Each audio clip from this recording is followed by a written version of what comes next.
Bueno, ¿qué tal? Muy buenas tardes. Me presento, mi nombre es Francisco Tinajero y pues les doy la bienvenida a esta mesa número 12 del 24 Congreso Internacional de Teoría y Análisis Cinematográfico. Em, el día de hoy, bueno, voy a presentar una pequeña investigación titulada a su versión a dos voces, problematizaciones en torno a la praxis revolucionaria en los tiempos de plomo, o también llamada Las Hermanas Alemanas o Julián y Marianne. Como pueden ver, tiene diferentes nombres esta película de Margaret von Trotta. Antes que nada, quisiera agradecer a Cepancine y a la Universidad Autónoma Metropolitana en la unidad Xochimilco. Entonces, pues bueno, eh, comenzaríamos. A ver si podemos ir viendo por ahí.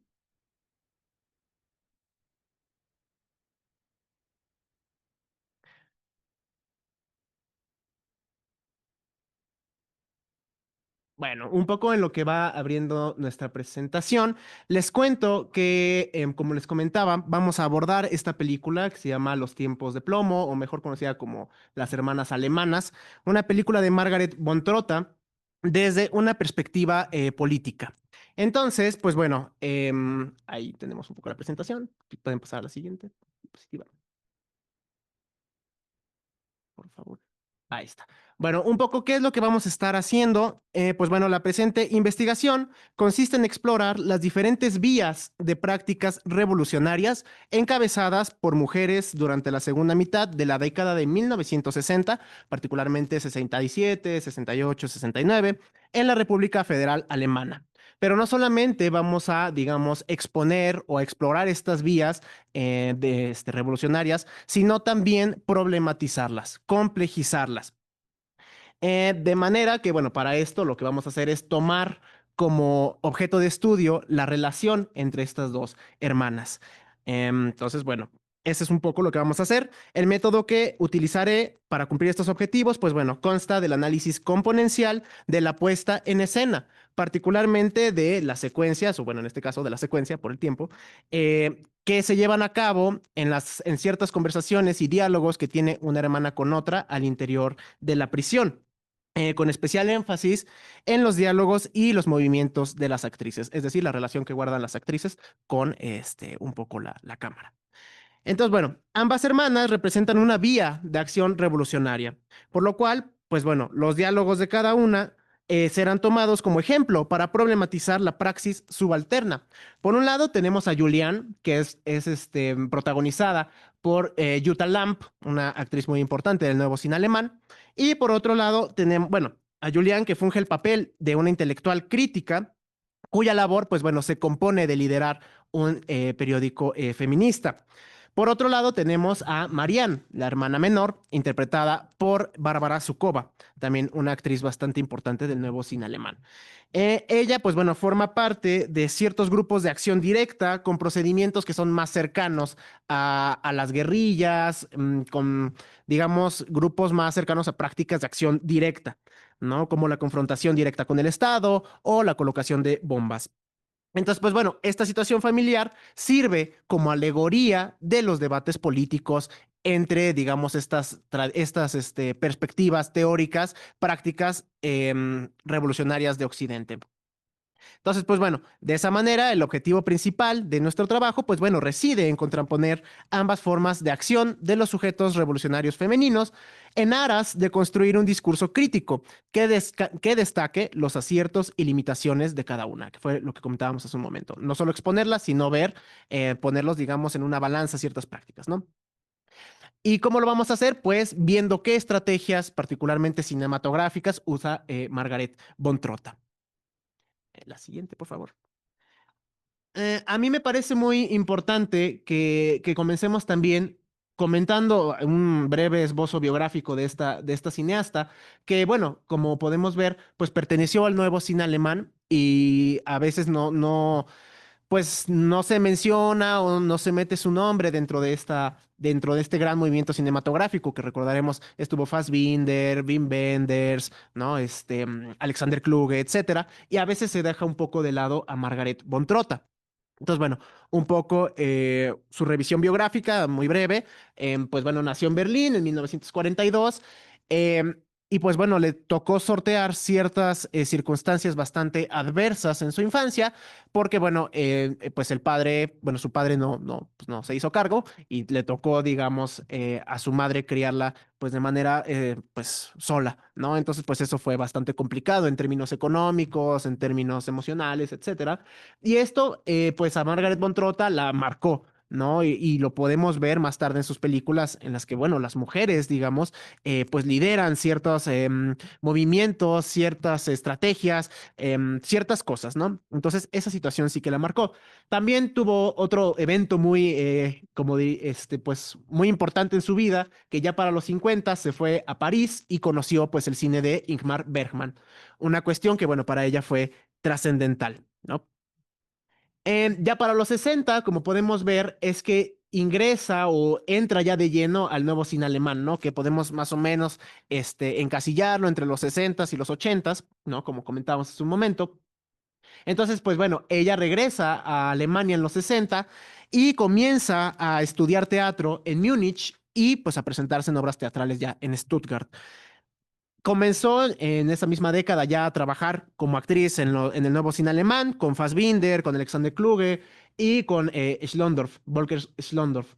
Entonces, pues bueno, eso, como podemos ver hasta ahora, la trayectoria un poco de Margaret von Trotta, pues sigue o tiene analogía con muchas cineastas a lo largo del mundo, que muchas entraron por la cuestión actoral o por la cuestión de escritura de guión. No era tan común que entraran por una cuestión de dirección, ¿no? Era bastante complicado por las diferentes estructuras, pues, que ya conocemos, ¿no? Entonces, bueno, Margaret von Trotta también tuvo un poco esa trayectoria. Ya para, bueno, en los 70 igual fue cuando conoció a Schlondorf y pues bueno, también fue una situación importante para ella porque pues, bueno, se casaron, todo eso, y codirigieron la primera película que es El honor perdida de Katharina Blum. Es una película bastante importante en su filmografía, en primer lugar, pues porque la inaugura, ¿no? Y en segundo lugar, porque ya vemos hacia dónde iban a ir los tiros, cuáles eran a pesar de que está codirigida por Volker Schlondorf, ya veíamos hacia dónde iba, ¿no? En este caso, pues nos presenta la historia de, pues bueno, Katharina Blum, que pues es una mujer que vive en Alemania occidental y que se ve perseguida por la prensa, por todo el pueblo, incluso los vecinos del propio edificio en el que ella vive la empiezan a acosar y a perseguir por el simple hecho de que ella estaba en cierta medida encubriendo a un comunista que venía de Alemania del Este. ¿No? En cierta medida encubriéndolo. Entonces, pues bueno, vemos cómo hay toda una estructura social, política, cultural, que está, digamos, oprimiendo en este caso, ¿no? Acosando a una mujer. Ya para el 78 dirigió El segundo despertar de Krista Klages, que también no solamente toma como eje principal una historia protagonizada por una mujer, además de que ya es la primera que dirige ella sola, sino que también ya empieza a complejizar esta cuestión política, ¿no? Nos cuenta la historia de Krista Klages, que junto con otros dos hombres, pues deciden robar, bueno, asaltar un banco para después repartir ese dinero a una fundación, ¿no? De niños. Entonces, como vemos, ya está puesto ese debate, ¿no? O sea, ¿qué onda con, o sea, los fines justifican los medios? Pues no lo sé. Ahí pues está tirada esa cuestión. Se debaten mucho estos procedimientos, ¿no? El por qué lo hace. Y aparte el título es bastante ilustrativo, ¿no? El segundo despertar. Si el primero es la conciencia política, pues ¿cuál será el segundo? ¿No? Pues justamente cuestionarse por qué uno hace lo que hace. Ya para el 79 inaugura la famosa trilogía de las hermanas, que empieza con las hermanas o el balance de la felicidad, sigue con las hermanas alemanas, que es la película que nos ocupa, y termina con La locura absoluta. Bueno, como son traducciones al español, cambian, ¿no? Bastante. Ya saben un poco esa cuestión de los títulos. Pero bueno, estas tres ocupan la trilogía de las hermanas. La última no son hermanas, pero sí son una relación femenina muy fuerte. En el 86, bueno, me llama la atención o me gustaría apuntar esta cuestión que Margaret von Trotta se ha dedicado mucho a hacer este cine de biopics, ¿no? Ya saben, estas películas en las que se retrata la biografía de una persona, ¿no? Entonces, la inaugura, digamos, de manera más explícita con la película que hace sobre Rosa Luxemburgo y de ahí, en 2012, hace su película sobre Hannah Arendt, ¿no? Dos de las mujeres más importantes a nivel político en la historia de Alemania, ¿no? Y no solo en la historia de Alemania, en la historia del pensamiento occidental político. Entonces, bueno, esa es un poco su filmografía, un poco dibujo biográfico. Ahora vamos a pasar a la que nos compete el día de hoy, que bueno, son las hermanas alemanas. Entonces, bueno, en esta peli vamos a tomar la historia de Julian y Marianne Klein, que son, bueno, pueden pasar la siguiente, por favor, que son, bueno, la ficcionalización de las hermanas Christian y Gudrun Ensslin, dos mujeres que en efecto, pues existieron en Alemania, ¿no? Entonces, esta película es un tipo de biopic ficcional, ¿no? Dentro de los biopics están como unas que tratan de ser como muy fieles, o sea, la de Rosa Luxemburgo y la de Arendt, pues sí son como muy fieles, pero acá incluso tergiversan el nombre y todo esto, ¿no? Entonces, bueno, son dos mujeres que están decididas a hacer cambios sustanciales en las condiciones sociopolíticas de su país. Cada una tiene métodos diferentes. Como habíamos comentado, la primera tiene una revista feminista y organiza mítines, mientras que la segunda pertenece a grupos de acción directa. Luego de una vida juntas, pues bueno, van a separarse, como lo vemos aquí en la imagen, porque la policía pues termina descubriendo a Marianne y bueno, la encarcelan y bueno, una situación bastante terrible. Entonces, bueno, durante estas sesiones de visita, ambas ven sus métodos revolucionarios cuestionados, pero no sus ideales. O sea, no debaten el fin o el por qué están haciendo la revolución, sino la forma en la que la están haciendo. Ok, pasamos a la siguiente, por favor. Y un poco para ilustrar este debate, digamos, político, pues el método que seguí fue un breve estudio o análisis de personaje, más o menos destacando algunas características, digamos, emocionales o en este caso, políticas de cada una de estas dos hermanas. En primer lugar, pues bueno, tenemos a Julián, ¿no? Que es la hermana mayor y que, decíamos, lidera este periódico feminista, organiza mítines en pro de la legalización del aborto, incluso con una perspectiva de clase. Es decir, estamos hablando de Alemania de los 60, 68, 69, por ahí más o menos. ¿No? Entonces, ella, digamos, su labor en el mundo es de intelectual. Ahorita vamos a pasar para allá. También algo que me llama la atención es que la película, pues como buena biopic, mete flashbacks, ¿no? Y en esos flashbacks aparecen estas hermanas desde que eran niñas y pues podemos ver cómo ya desde que eran niñas desafiaban a las figuras de autoridad, al padre, a los maestros. Hay una secuencia que a mí me llama mucho la atención en la que, ya saben, en una sobremesa pues ella se rehúsa a llevar falda a la escuela, ¿no? Y dice, yo quiero llevar jeans negros y pues hace todo un desastre en la mesa, ya se imaginarán, todo un show. Entonces, pero a lo que voy es que ya desde niña presentaba estas cuestiones, digamos, pues subversivas, ¿no? O de desafío de la autoridad un poco la perspectiva la perspectiva política bajo la cual, pues, analicé aquí a Julián, pues es desde el intelectual de Gramsci, ¿no? Que, bueno, voy a parafrasearlo un poco y tal, ¿no? Podemos decir que el rol social de Julián es el de una intelectual. ¿Por qué? Pues porque su labor en el mundo consiste en escribir, consiste en liderar un periódico, etcétera. Y además, sus opiniones y lo que ella está sosteniendo y lo que ella está diciendo, pues tiene un peso de transformación en su momento, ¿no? Incluso ella considera su propia labor como una cuestión fundamental, ¿no? En algún momento su propia hermana le dice, bueno, ¿y de qué escriben en tu periódico, no? O sea, le hace también como un comentario bastante fuera de lugar, ella misma, pero dice, no, nosotros no escribimos de eso, escribimos sobre la cuestión del aborto, escribimos sobre otras cosas, ¿no? Entonces, bueno.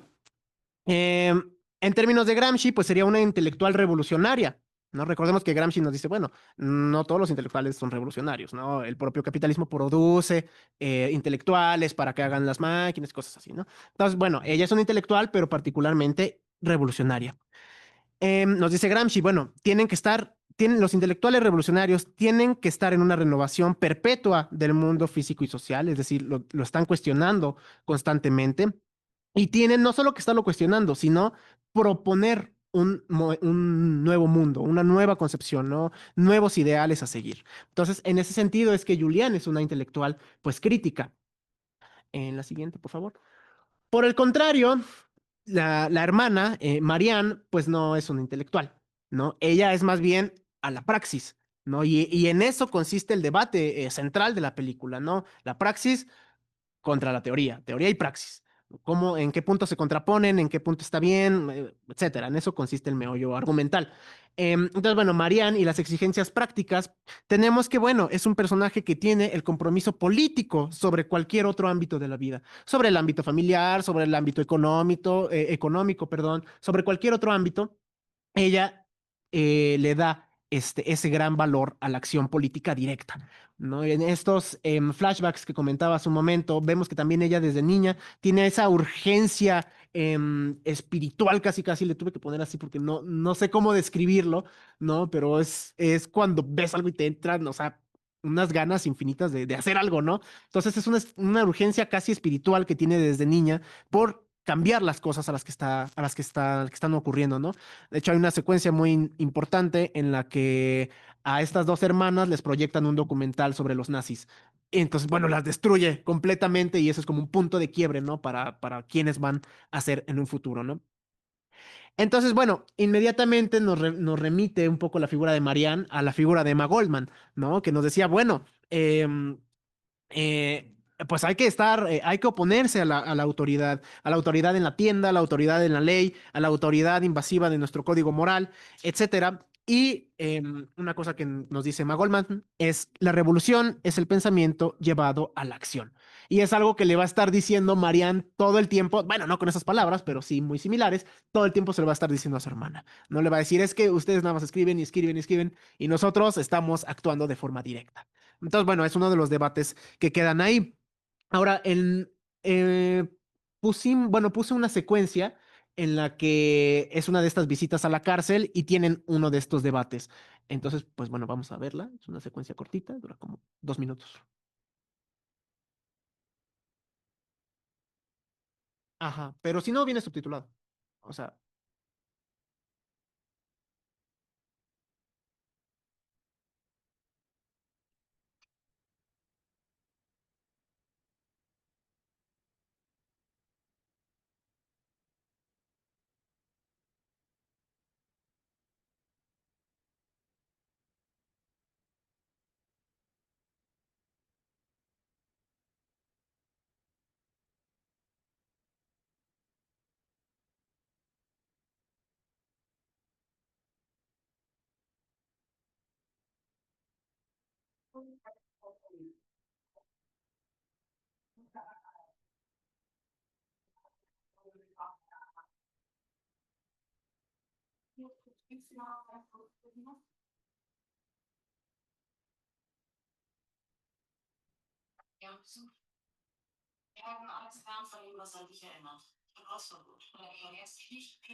bien. Em, Bueno, esta secuencia es muy simbólica. En este caso, la que trae el suétercito rojo es Julián, la hermana mayor, la que tiene el periódico. Y la otra hermana, la que trae la camisita azul, o creo que es un suéter como azul, es Marianne, ¿no? La que tiene estas prácticas, digamos, como más directas. Entonces, como pudimos ver, en esta secuencia está llena como de o sea, además de como de historia familiar y todo esto, pero está llena como de esos reclamos.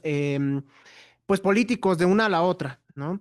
Entonces, lo importante es cómo hace Margaret von Trotta para transportar o para trasladar esta conversación política al ámbito cinematográfico. Bueno, pues podríamos decir que utiliza una baja amplitud estilística, y es que eso es cierto. Tal vez el cine de Margaret von Trotta no tiene tanto o no se distingue tanto por una cuestión de estilo, sino por las historias que cuenta y por la perspectiva que le da, pero no tanto por una cuestión de estilo. Lo pudimos ver acá, tiene una baja amplitud, ¿no? Digamos, es muy plana en ciertas cosas. Entonces, sitúa frente a frente a las hermanas de manera que, como si las dos vías revolucionarias se confrontaran, como si la acción directa estuviera confrontando directamente al intelectualismo. Es decir, es como un diálogo metafórico. Ajá. Las instala en la sala de visitas, lejos una de la otra y rodeadas por guardias que registran toda la conversación. Ahí están, ¿no? Por ejemplo. La iluminación, a pesar de que es cálida, pues transmite una sensación fría, ¿no? Y hace juego, digamos, con la situación de encierro, con las paredes que son como azul verdosas y con ciertos rojos desteñidos. Y bueno, a lo largo de la secuencia, Marianne se muestra un poco más erguida que Julián, ¿no? Tal vez por su carácter que es más explosivo y lo que representa a nivel político. El diálogo pues se empieza a complejizar en el momento en el que Julián saca a tema al hijo de Marianne, a Jan, ¿no? Un niño chiquillo, y le hace ver a su hermana algunas contradicciones sobre su actuar, que, o sea, se quedan en el aire. Eso es lo que está muy interesante de la película, que no da respuestas, se quedan en el aire. En este caso le dice, la revolución se convierte en un espectáculo infértil.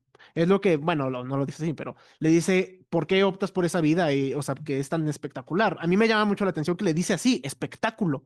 Entonces, la revolución se convierte en un espectáculo infértil, es lo que le reclama Juliana a Marianne. Por otro lado, Marianne le hace ver a su hermana las contradicciones del intelectualismo.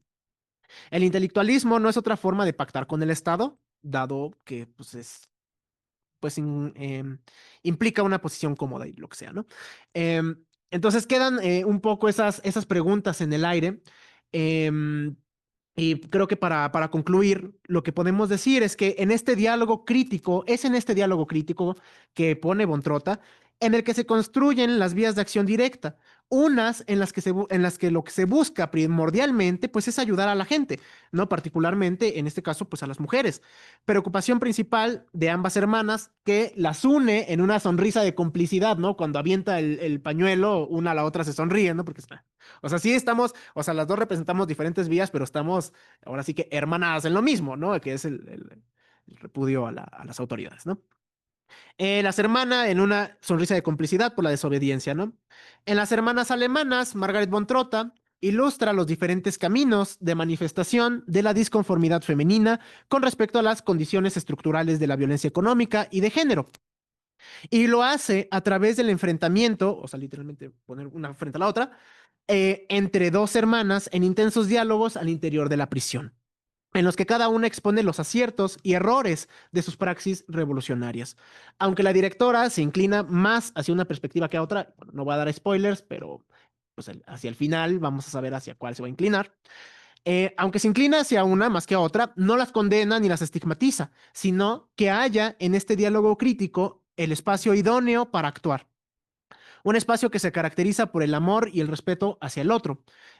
Esa idea a mí me parece que está simbolizada justamente en esta imagen en la que una hermana sostiene la mano de la otra. Entonces, más allá de sus diferencias en la praxis, pues están, digamos, hermanadas en ese ideal político. Entonces, pues bueno, por mi parte sería todo. Muchas gracias.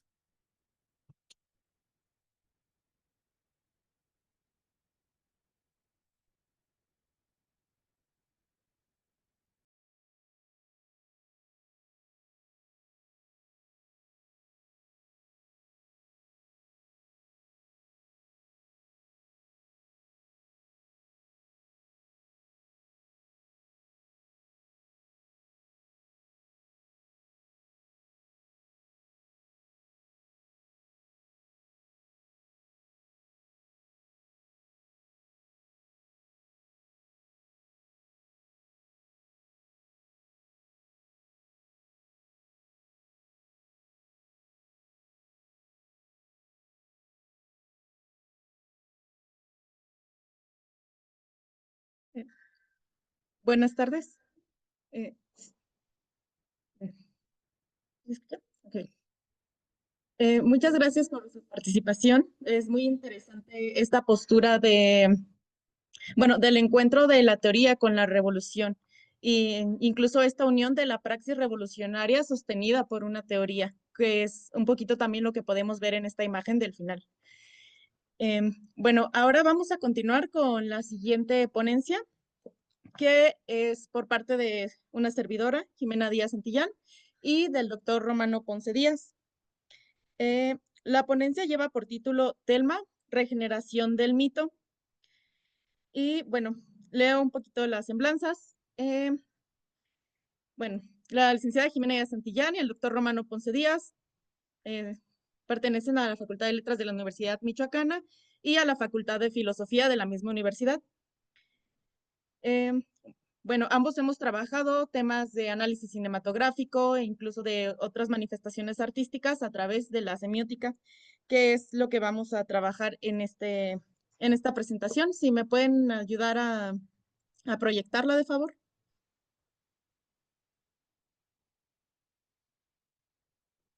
Mm,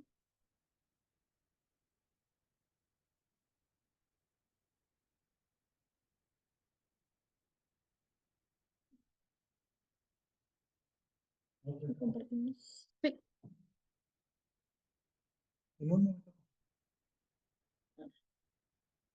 Tengo.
¿Nos pueden ayudar con el nombre de su presentación, por favor? Ujú. En un momento comparto la pantalla, si gustan, para que sea más sencillo. Sí, Mm, muchísimas gracias.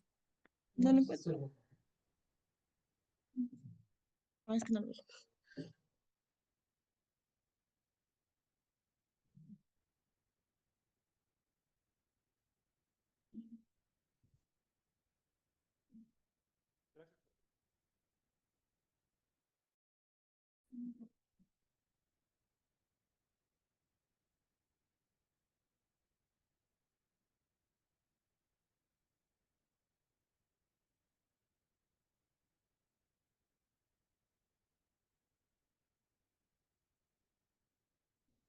Listo. Una disculpa por los problemas técnicos. Voy a empezar con la introducción. En Telma, del director Joachim Trier, desde el año 2017, se lleva a cabo la reescritura del mito de la regeneración, que se articula mediante una lógica polimítica, como lo mencioné aquí. Más adelante voy a explicar un poquito a qué se refiere. Y esta lógica polimítica se establece mediante la tríada agua, serpiente y aves, que funciona como un legisigno simbólico argumentativo en términos de Charles Sanders Peirce, cuyo encadenamiento diegético constata que el renacimiento autónomo de la protagonista depende de integrar su deseo o poder y asumir sus consecuencias éticas. Y por tanto, el objetivo de este trabajo consiste en explicar cómo a través de la construcción de una narrativa, principalmente visual, porque son los elementos que más se manifiestan, encontramos una versión de este ciclo de renacimiento en el que Telma representa la dicotomía vida-muerte, retomando una visión de lo femenino que en este caso no presenta las connotaciones negativas a las que estamos acostumbrados por defecto. Para este análisis, como ya lo mencionaba, operamos con la teoría semiótica de Charles Sanders Peirce, que presenta las clasificaciones de cualisigno, insigno y legisigno, ícono, índice y símbolo, y rema, disente y argumento. Y con las isotopías de Greiman, que las isotopías en este caso se refieren a estos elementos recurrentes en la narrativa, que en el caso de esta película son visuales, como ya lo mencionaba, no es tanto una cuestión de diálogo. Cada motivo se analiza por ocurrencia, patrón y valor icónico, indicial o simbólico, y también con su función. Y cerramos con una propuesta de clase suma bajo contexto intertextual. Y bueno, como ya lo mencionaba, puesto que se trata de un producto audiovisual, se toman en cuenta las isotopías, que están definidas como un conjunto de categorías semánticas redundantes que permiten la lectura uniforme. Bueno, para iniciar con la cuestión narrativa, presentamos el viaje del héroe, que Joseph Campbell señala que existe una estructura que se repite constantemente en diversas mitologías. A esta le asigna el nombre de monomito. Y por lo regular, la estructura de este monomito es separación, iniciación y retorno. Es decir, que hay un héroe que es llamado a la acción, que debido a ese llamado a la acción empieza a pasar por una serie de procesos, de autoconocimientos y después retorna al lugar de donde salió, por decirlo de alguna manera. Y como bien lo menciona, de este modo el héroe inicia su aventura desde el mundo de todos los días hacia una región de prodigios sobrenaturales. Se enfrenta con fuerzas fabulosas y gana una victoria decisiva. El héroe regresa de su misteriosa aventura con la fuerza de otorgar dones a sus hermanos. Y aunque la definición del héroe de Campbell no distingue géneros, no presenta al héroe específicamente como un hombre, en las narrativas modernas a las que estamos acostumbrados, el héroe sí suele estar representado por un hombre y suele tener incluso una estructura un poquito espectacular su historia, como es el caso de, no sé, por ejemplo, de los superhéroes de Marvel, que es a lo que estamos muy acostumbrados y que es esto como su historia de descubrimiento de su poder, cómo se enfrenta a los malos, cómo crece. Pero no siempre tiene que ser así. Y como ya lo señalan, en lo que se refiere a la construcción del héroe en los medios, la mujer está presente como acompañante, como madre o como heroína, pero casi siempre reproduce las acciones patriarcales. Esto en los héroes clásicos. Y pues lo que realmente demuestra no es que ella sea la protagonista de su propia historia, sino que de alguna manera siempre está condicionada o siempre es parte de un objetivo mayor que siempre está relacionado con esta estructura patriarcal. Y aquí presentamos como alternativa el polimito, que también es presentado por Campbell, que consiste en la resolución de un enfrentamiento del héroe con su en vez, es decir, con su parte oscura, su parte negativa, pero que puede realizarse como un afrontamiento, es decir, integrar esta parte oscura dentro de su propio ser, o como un confrontamiento, que en este caso sí sería como una especie de batalla con esta parte oscura. Y esto otorga la posibilidad de hacer una deconstrucción del monomito, porque se dialoga con diferentes representaciones para actualizar su función poética. Ya no se queda en estas historias clásicas del héroe que conocemos. Esto sucede un poco, o sucedía ya desde hace muchísimo tiempo, en el mito de la diosa de la regeneración, que es de los minoicos, porque para ellos la vida estaba regida por el movimiento, tanto de los cuerpos como de la naturaleza, que se presentaba de una forma cíclica. Y su diosa, por tanto, contenía estos dos aspectos de tanto la vida como de la muerte, que se experimenta como un flujo de energía. Y precisamente por ello, sus manifestaciones artísticas de esta diosa siempre están en constante movimiento. Eh, Tanto en su postura corporal, siempre presenta movimiento, pero también tiene elementos como las aves y las serpientes, que hacen referencia a estas cuestiones de la vida, de tanto de la vida como sobre la tierra, como en el espacio aéreo, en el espacio acuático, porque ella era conocida como diosa de los animales, señora del mar y de los frutos de la tierra.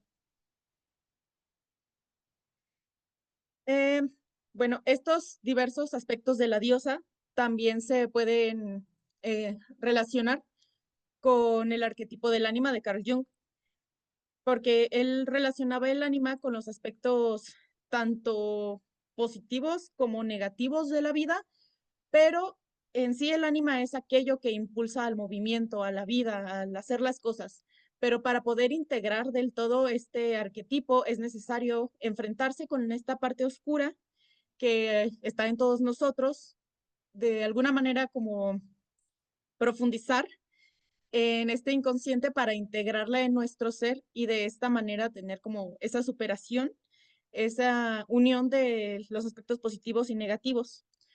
Y este arquetipo está fuertemente relacionado también con las figuras femeninas. De hecho, su representación en productos culturales suele ser por medio de figuras femeninas. Y bueno, volviendo a la diosa, también es conocida como una diosa serpiente en Europa, porque de alguna manera este símbolo representa constantemente la cuestión de la vida y la muerte, que es lo que mencionaba del ánima. Y como mencionan estas citas, son las serpientes de la vida y la muerte que le pertenecen como manifestaciones de su poder para otorgar o quitar la vida. Esta pregunta la hacen porque, como vimos en la imagen anterior, la diosa es representada con dos serpientes, una en cada mano. Y una serpiente de alguna manera podría ser la de la vida y la otra la de la muerte.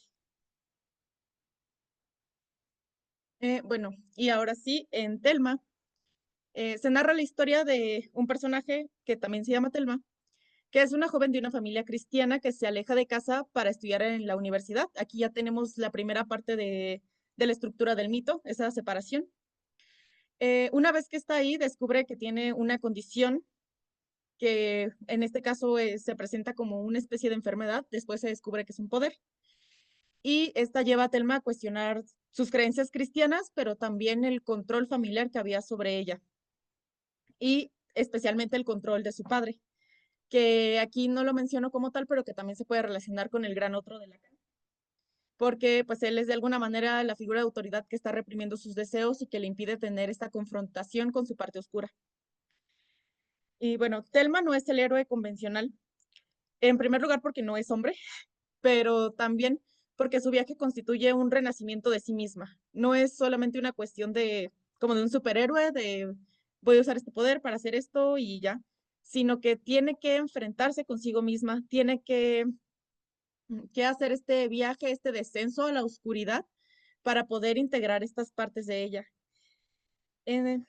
Entonces, esto es una conexión con el mito de la gran diosa madre cretense, pero también hay una diferencia, porque la diosa madre cretense sí presentaba una relación con el elemento masculino, porque está acompañada de la figura del esposo de su hijo. Incluso en otros mitos ya más cercanos a nuestro tiempo, de diferentes diosas que también pasaban por esta regeneración, siempre estaban acompañadas de una figura masculina, sea su padre, su esposo, su hijo.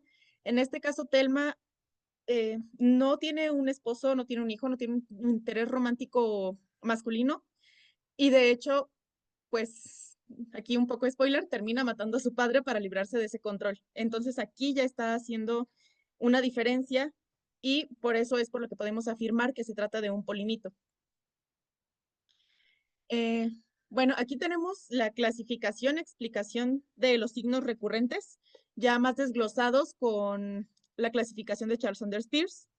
En primer lugar tenemos la piscina, que en este caso es donde se hunde Telma, donde tiene esta especie de enfrentamiento metafórico con su parte oscura. Y este está clasificado como un legisigno indicial dicente, es decir, es un símbolo y funciona como una ley de pasaje, o sea, un umbral entre esta represión y su agencia, el que ella pueda integrar su deseo. Y pues tiene una relación de regla de descenso y riesgo como antesala del cambio.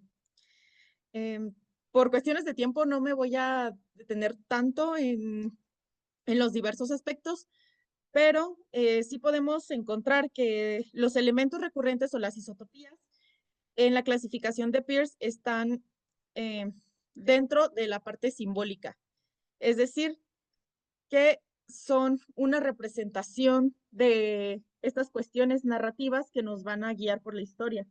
La muerte de su padre, que fue por medio del fuego, pero en un lago, también tiene esta carga simbólica muy fuerte porque el fuego representa esta parte oscura de Telma y al mismo tiempo el lago es como este umbral entre la represión y el deseo.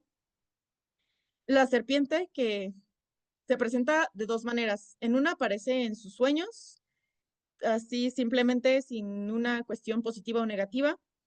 Su otra aparición la asfixia. Entonces, de alguna manera aquí se representan también estas dos partes que mencionaba de la diosa, tanto de la vida como de la muerte, porque se presenta en los dos aspectos. Pero al mismo tiempo, cuando aparece asfixiándola, que sería como la conexión con la muerte, aquí empieza su renacimiento, porque es a partir de esta escena en la película donde Thelma de alguna manera deja todo lo que creía, todo lo que tenía para encontrarse con su parte oscura. Entonces es como vida, muerte, pero esta muerte lleva también a una nueva vida. En cuanto a la parte de los animales, las aves aparecen igual en esta dicotomía, inicialmente de una manera desordenada y violenta, y después es un ave la que sale del cuerpo de Thelma y vuela. En este caso, ambos igual están en la clasificación de símbolos a grandes rasgos, pero en un primer lugar aparecen de una manera violenta porque es un símbolo del deseo de Thelma, que se presenta de una manera desordenada, sin una guía, sin un entendimiento, y al final aparecen de esta manera más tranquila y pueden volar porque este deseo ya ha sido integrado, ya ha tenido este enfrentamiento con su parte oscura, y de esta manera eh, se integra esta agencia de Thelma, se restaura y ella puede liberarse. O sea que no solo es un poder o una cuestión destructiva, sino que a través de todo este viaje ha podido llegar a una cuestión constructiva también. Eh, bueno, y como resultados de este análisis de clasificación de las isotopías, podemos señalar que se organizan en la triada agua, serpiente y aves como un legisigno, que se lee mediante códigos simbólicos, que sería el bautismo, renacimiento, la tentación del saber y la libertad y la trascendencia. Y esta encadenación funciona argumentativamente, ya que el agua, pues como mencionaba, es el umbral de la transformación, la serpiente es la prueba de la integración del deseo y el poder, y las aves son esta estabilización epifánica de la agencia. Y como conclusiones, pues Thelma reorganiza este mito de la regeneración, pero en una clave polimítica, es decir, lo que ya mencionaba, que se hace esta especie de transformación de la idea original, no solo por la cuestión de que es un viaje del héroe distinto en la que se enfrenta a sí misma, sino porque deja de lado estas cuestiones de la necesidad de una figura masculina que, que guíe esta historia, a la cual sirva el mito. Se hace una prueba onírica de integración del deseo y del poder, y las aves sellan esta epifanía de estabilización de una agencia, como ya lo mencionaba, que sería una apoteosis. Y la triada opera como un legisigno simbólico argumentativo, porque su patrón repetido, sus códigos culturales activados y su encadenamiento inferencial permiten constatar en pantalla que el renacimiento de la protagonista no depende de una teleología patriarcal, que es lo que ya mencionaba. Se trata de la integración de su deseo y no de la integración de una estructura ajena que le condiciona su actuar. Y bueno, de todo esto también podemos concluir que en una sociedad en la que las narrativas masificadas manifiestan estos mecanismos patriarcales, reproducen cuestiones estructurales, en la que incluso las historias que se presentan como diferentes o revolucionarias terminan ajustándose al estándar de la estructura y del discurso. Pues aquí Thelma aparece como una narrativa que no cae en los esencialismos de género propiamente, porque no presenta a Thelma de una manera natural como bueno, no voy a mencionar qué obra, pero hay algunas obras que presentan a las mujeres como son lo natural, porque son la madre naturaleza y son la tierra. En cambio, aquí no se manifiesta de esta manera, sino de una manera simbólica, como ya lo vimos. Todos los elementos que aparecen, como las aves, el agua, la serpiente, tienen una función narrativa y no tanto en conexión de Thelma como mujer.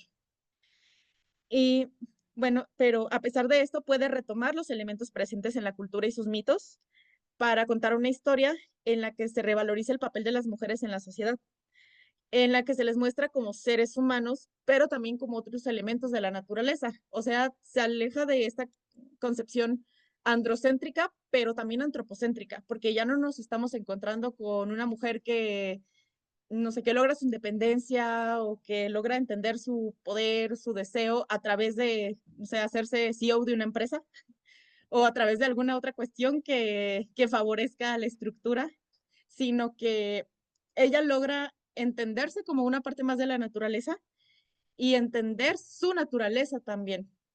Y bueno, de esta manera llegamos a una narrativa que, si bien puede presentar algunas limitaciones, pues sí hace un poquito esta cuestión de la deconstrucción de los mitos y de los esencialismos de género. Y bueno, sería todo por mi parte. No sé si el doctor Romano guste, bueno,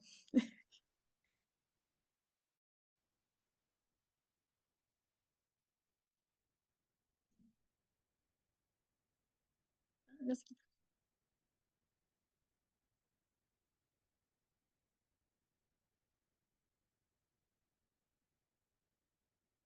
Ok.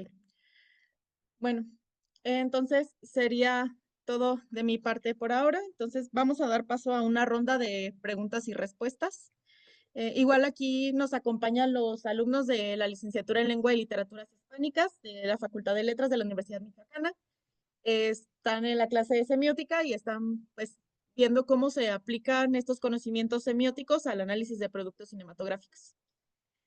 Y eh, bueno, no sé si había alguna pregunta de manera presencial o en el chat.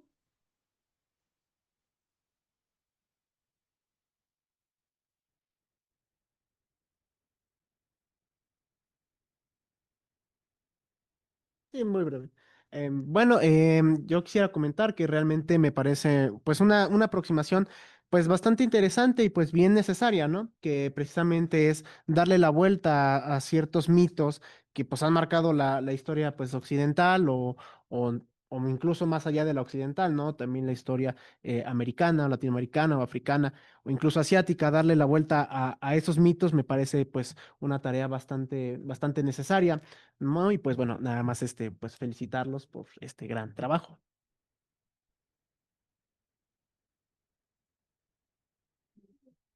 Pues muchas gracias por sus palabras. Sí, aplaudieron los alumnos, nada, no se oyó. Y de nuevo, bueno, voy a aparecer en cámara. Yo soy Romano Ponce Díaz. Saludos a todas las personas que nos están acompañando en la Universidad Autónoma. Eh, y pues muchísimas gracias por el espacio y les mandamos saludos aquí desde su casa, la Facultad de Letras de la Universidad Michoacana.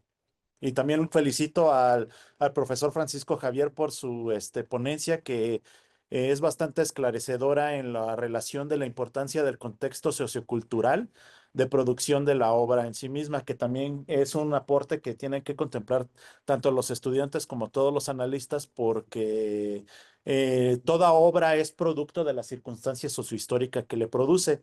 Y independiente de las intenciones explícitas o no del autor, pues cada obra nos permite visualizar esas circunstancias y además es indispensable para poderla entender las circunstancias sociohistóricas en las que se produce.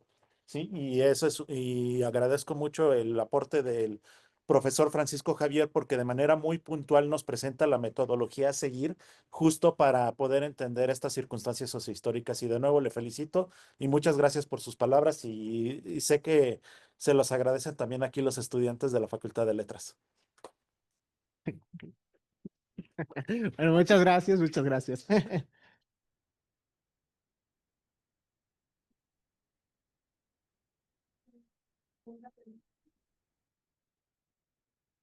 Sí, les van a dar un comunicado. Sí. ¿Ya no hay otra? Ah,